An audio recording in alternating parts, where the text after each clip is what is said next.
Bienvenidos a Furia Cartagenera, el altavoz de la afición albinegra, un espacio para hablar de la actualidad del Fútbol Club Cartagena.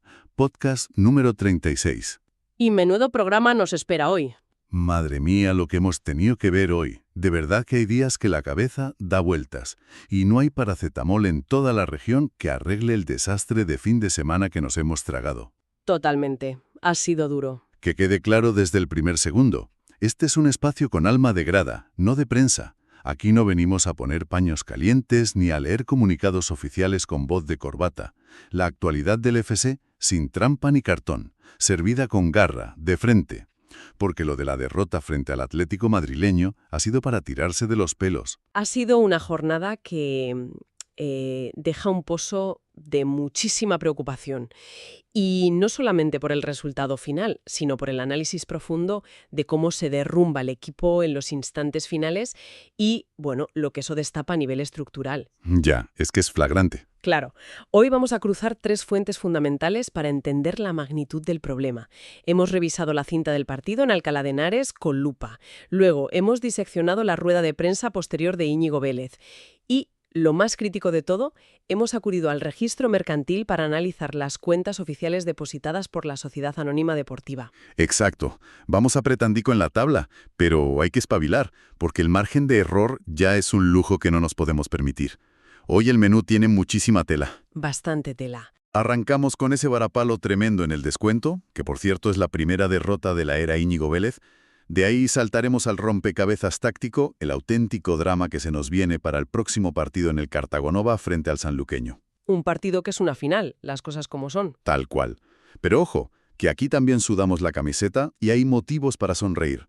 Analizaremos la consagración de sangre nueva con nuestro canterano Chechi y la renovación de la vieja guardia con Pablo de Blasis. Y para el postre, nos meteremos en el barro de los despachos. El tema económico, que es vital. Porque entrar en el playoff no es ir a celebrar a la Plaza de España, es literalmente evitar la quiebra. Así que a toda la afición albinegra que tiene la bufanda puesta al otro lado del altavoz, que nadie se mueva porque vamos a desgranar esto a fondo. El punto de partida obligatorio es ese desastre en Alcalá.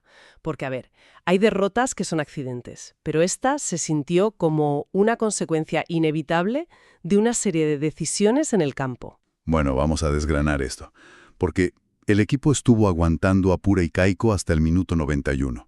Íbamos con ese 0-0 que, mira, ahora mismico lo firmo si me dicen que empatamos viendo el asedio que nos estaban pegando. Sí, el asedio fue constante en la segunda parte. Pero llega esa jugada fatídica en el descuento.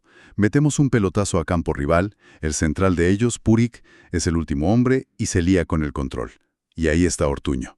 Ortuño llevaba 10 minutos en el campo. 10 minutos. 10 minutos, sí, totalmente fresco. Y le falta esa mijica de mala leche, esa chispa para ir a morder en la presión. Si roba ahí, se planta solo delante del portero. Pero no va. Y de esa falta de intensidad, de ir al trote, nace la contra que nos mata.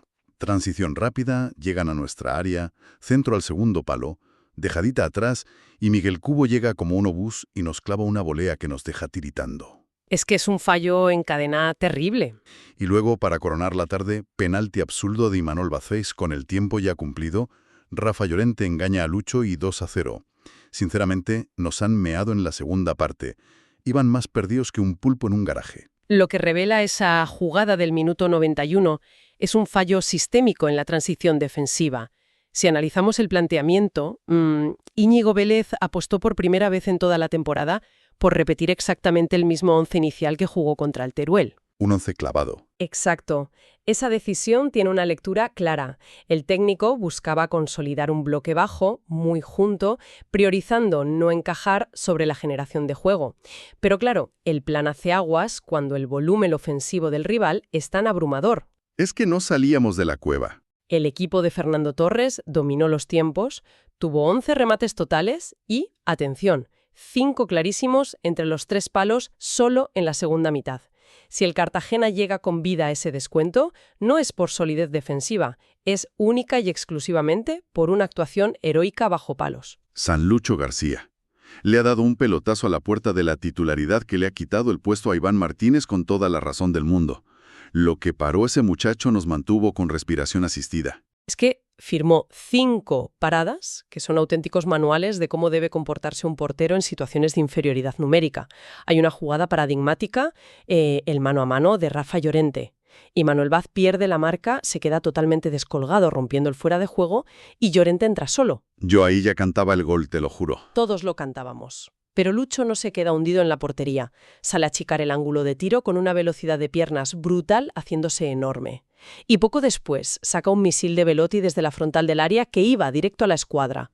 Lucho sostuvo el andamiaje del equipo. Literalmente. El problema, y aquí es donde las estadísticas son demoledoras, es que ninguna actuación heroica del portero puede compensar una ineficacia ofensiva crónica. Y tanto.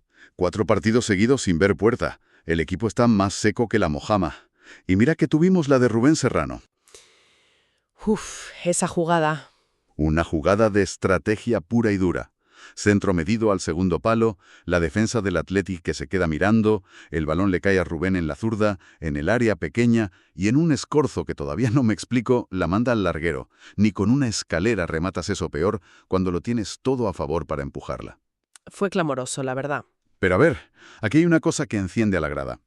Escuchas a Íñigo Vélez en la rueda de prensa que subió el club, y el hombre dice, tan tranquilo, que ha sido un descuento horroroso, que han tenido mala suerte, que el equipo genera pero que la pelotita no entra.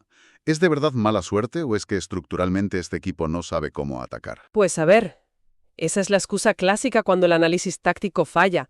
La mala suerte no se sostiene empíricamente a lo largo de casi 30 jornadas. Estamos hablando de un equipo que lleva 25 goles a favor en 29 partidos. Es el 6º peor registro de toda la primera RFF. Madre mía, es que son números de descenso directo. Claro. Cuando un patrón se repite tanto, ya no es azar, es causalidad. El esquema de Vélez aísla a los delanteros. Al jugar con un bloque tan hundido para proteger a los centrales, la distancia entre los centrocampistas de contención y los puntas es kilométrica. Es que tienen que pedir un taxi para llegar al área contraria. Tal cual. Por lo tanto, cuando se recupera el balón, las transiciones ofensivas son lentísimas, permitiendo a la defensa rival replegarse y organizarse. No es que el balón no quiera entrar, es que las ocasiones que se generan son forzadas, de baja calidad o en desventaja numérica. Ahí está, un poquito flojetes en la creación, por no decir inexistentes. Y el problema es que salimos de Alcalá no solo sin puntos, sino con la defensa hecha un solar. Porque el sábado 28 de marzo a las 6:30 tenemos una final anticipada en el Cartagonova contra el Atlético Sanluqueño. Y vamos más apañados que nada. El parte de guerra que traemos es para echarse a llorar.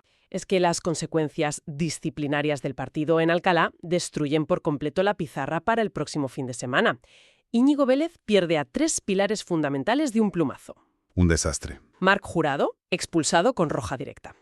Y luego tenemos a Imanol Vaz y a Pablo de Blasis, que ven la 5ª tarjeta amarilla y cumplen ciclo de sanción.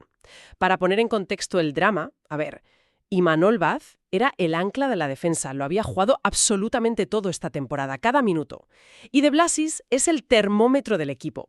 Esto es pa' cagarse, macho. Perdonadme la expresión en casa, pero es que la actualidad manda, y nos han pillado con la defensa dormida para el partido más importante del mes. Aquí entra en juego un factor interesantísimo, que es el contraste de filosofías en el banquillo. Si hacemos memoria, el anterior técnico, Javi Rey, era un fanático de las rotaciones. Repartía minutos, cambiaba los 11 cada jornada, algo que irónicamente generó muchísima fricción con los pesos pesados del vestuario y con la directiva, costándole el puesto. Sí, aquello fue un polvorín. Llega Íñigo Vélez, identifica esa inestabilidad y hace exactamente lo contrario. Instaura una dictadura táctica. Confía ciegamente en un bloque de 8 jugadores inamovibles. El problema de no rotar jamás es que tu plan B se atrofia. Lógico. Si no juegas, te oxidas. Y ahora, por fuerza mayor, Vélez tiene que mirar a un banquillo que lleva meses congelado. Va a tener que encomendar el medio campo y la defensa a jugadores como Édgar Alcañiz, Pablo Larrea, Eneco Ebro o Alejandro Fidalgo, que carecen del ritmo competitivo necesario para una final como esta. Y para más INRI, tenemos a Nil Jiménez y a Dani Perejón en la enfermería. O sea, con Jurado sancionado, no tenemos laterales derechos. Ni uno sano. Es como si el esquema de Vélez fuera un motor diésel. Vale, un motor que no iba muy rápido, que no daba espectáculo, pero, oye, tragaba millas y ahí estábamos. Sí, un bloque sólido. Pero de repente, en mitad de la autovía, le revientan 3 ruedas de golpe. Pierde la tracción atrás y el volante en el medio. Y ahora desde el club le dicen al míster que tiene que ganar la carrera del sábado conduciendo sobre las llantas. Ponte las pilas que estás más parado que un semáforo, Íñigo. Hay que inventar algo, pero ya. Siguiendo con esa analogía del motor, el problema no es solo cambiar las ruedas, es que tiene que rediseñar el chasis en pleno movimiento. Tácticamente, sin laterales puros que ofrecen amplitud y profundidad por las bandas, el equipo se va a volver predecible por el centro. Y justo por el centro es donde nos falta el jefe. Exactamente. Falta Pablo de Blasis, que es quien clarifica la salida del balón. Larrea y Alcañiz tuvieron algunos minutos residuales en Alcalá, pero pedirles que asuman la manija absoluta del mediocampo, bajo la presión de un estadio que exige ganar a un sanluqueño que viene con sus propias urgencias por el descenso, es un salto al vacío. Un suicidio táctico si no lo monta bien. Vélez tendrá que improvisar una defensa de 3 centrales o reubicar a un extremo como carrilero asumiendo un riesgo defensivo altísimo. Pero bueno, dentro de toda esta tormenta, de todo este cabreo pospartido, hay que sacar la cabeza. Aquí sudamos la camiseta y siempre hay motivos para ilusionarse. Y esta semana, la actualidad albinegra nos ha dejado 2 nombres propios brutales. 2 perfiles muy distintos, además. Totalmente. Uno es la vieja guardia y el otro sangre nueva hirviendo. Empecemos por la locura que nos ha regalado la cantera. Aquí es donde la cosa se pone muy interesante. Sergio Castellano Quesada, más conocido como Chechi.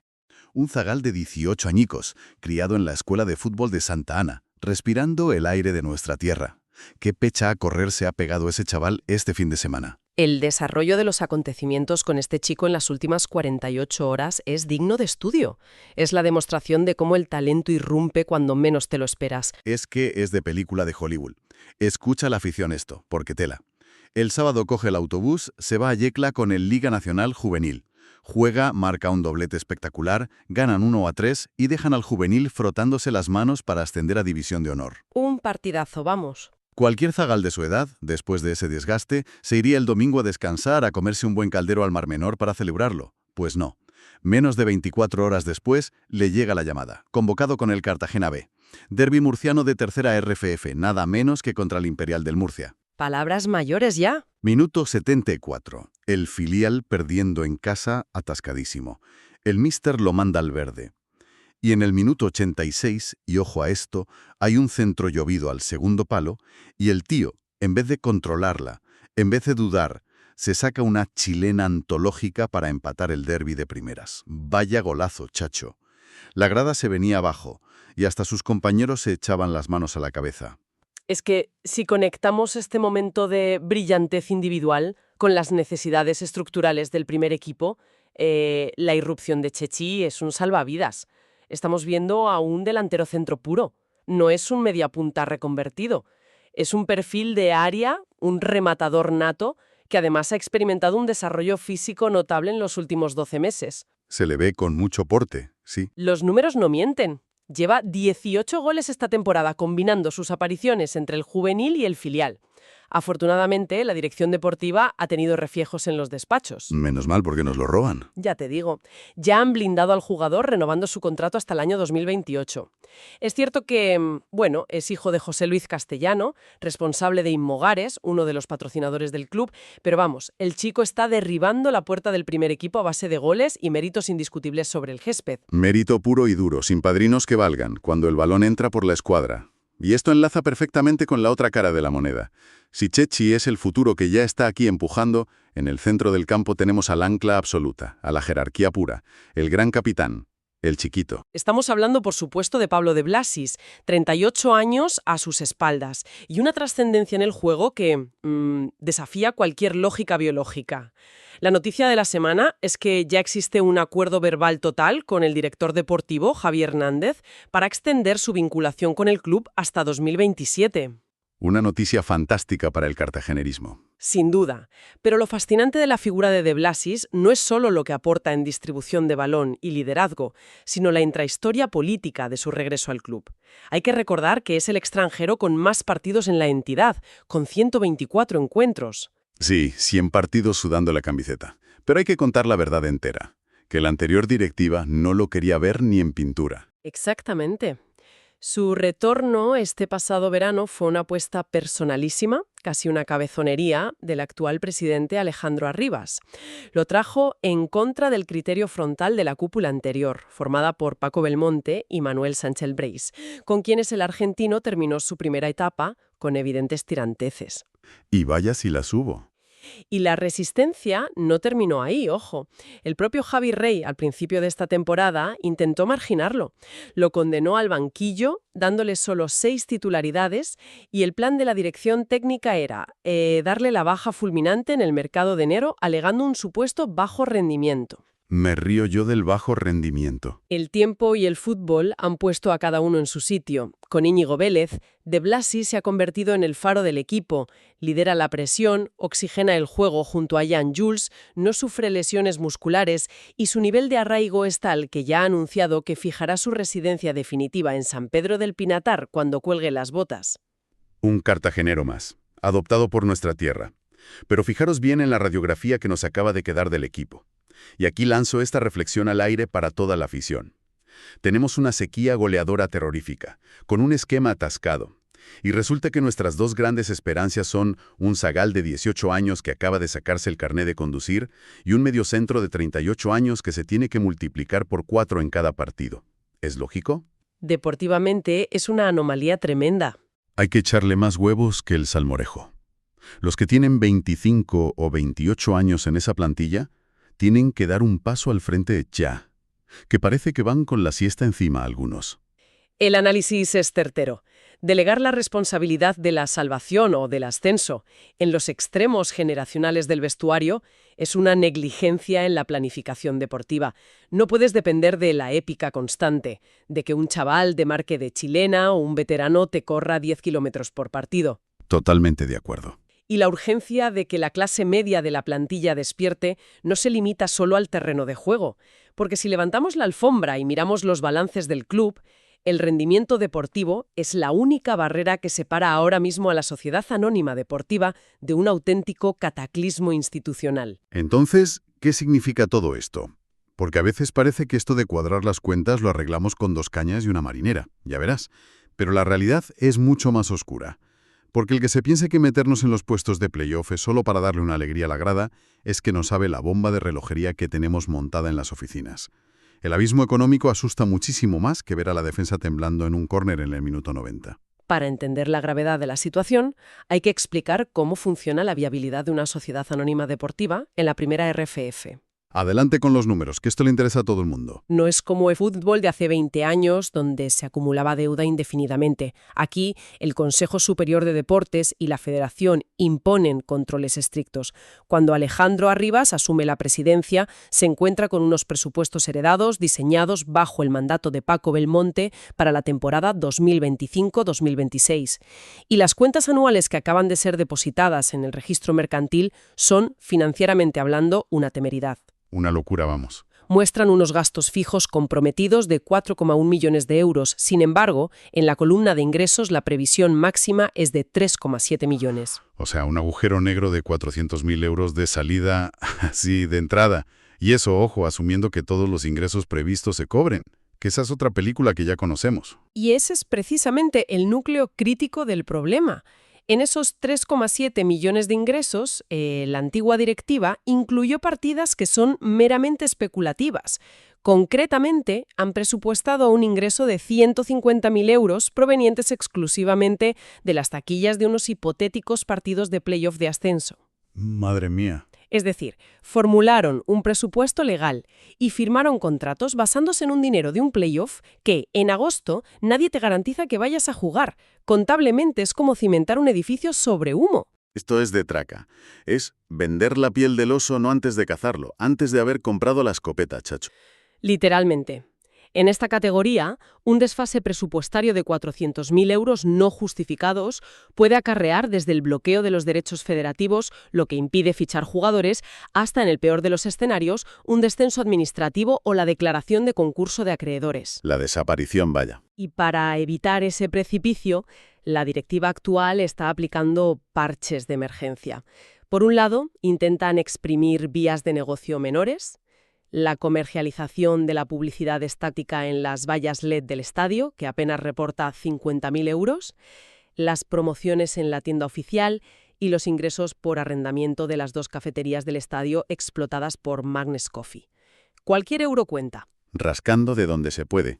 Dependemos absolutamente de que ruede la pelotita para que no se nos hunda el barco. Esa es la conexión fundamental que debe entenderse hoy. Cuando Íñigo Vélez planta su bloque de 8 defensas, o cuando Ortuño presiona o deja de presionar en el minuto 91, no están jugando solo por 3 puntos. ¿Qué va? Cada pase, cada despeje, cada gol errado tiene un impacto directo en una hoja de cálculo que está en números rojos. Están jugando para tapar un boquete financiero que amenaza la supervivencia legal del club a corto plazo. Una presión asfixiante para el vestuario. Y eso nos lleva a un escenario que deja una sensación muy amarga en el paladar. Ciertamente, plantea un dilema sobre el modelo de gestión. Si conectamos este drama presupuestario con la dependencia táctica extrema, la pregunta que queda flotando es profunda. ¿Hasta qué punto es ético o incluso legalmente responsable que una junta directiva juegue a la ruleta rusa con el futuro de una entidad casi centenaria, condicionando su supervivencia financiera a la variable más incontrolable del mundo, que es meter la pelota entre los 3 palos? Se apostó el futuro del club en los despachos antes siquiera de que el balón empezara a rodar. Vaya misil a la línea de flotación, una ruleta rusa pero con el tambor lleno de balas. Una reflexión durísima que escuece, pero que es la cruda realidad que toca afrontar. Porque al final, los que sufrimos los infartos en la grada somos los que siempre pagamos los platos rotos cuando las cosas se hacen mal en las moquetas. Así es la gestión deportiva moderna, por desgracia. Pero bueno, a pesar de todo, de las deudas, de las bajas y de los minutos de descuento malditos, aquí seguimos al pie del cañón. Y ahora queremos escuchar a la calle, que la afición reviente la caja de comentarios y los foros esta semana. Con el panorama que tenemos, con la defensa en cuadro y el centro del campo sin el chiquito de Blasis, ¿qué 11 tiene que sacar Íñigo el sábado para ganar por lo civil o por lo criminal al sanluqueño? Va a ser un debate intenso, seguro. Y viendo cómo está el patio con la falta de gol, es el momento de darle la titularidad absoluta al chaval Chechi y encomendarnos a su magia. Dejad vuestras pizarras y vuestros cabreos ahí escritos, que leemos a toda la grada con lupa. Estaremos muy atentos a lo que digan. Pase lo que pase el sábado, si ganamos soñando, si empatamos sufriendo o si nos toca volver a tragar saliva en el 90, nosotros tenemos una promesa inquebrantable. Volveremos la semana que viene. Porque en las victorias es muy fácil subirse al barco, pero en las malas es cuando hay que apretar los dientes y arrimar el hombro de verdad. Siempre con el corazón albinegro, defendiendo lo nuestro, nos vamos a dejar la piel en la trimilenaria. Esto es Cartagena, aquí no se rinde nadie.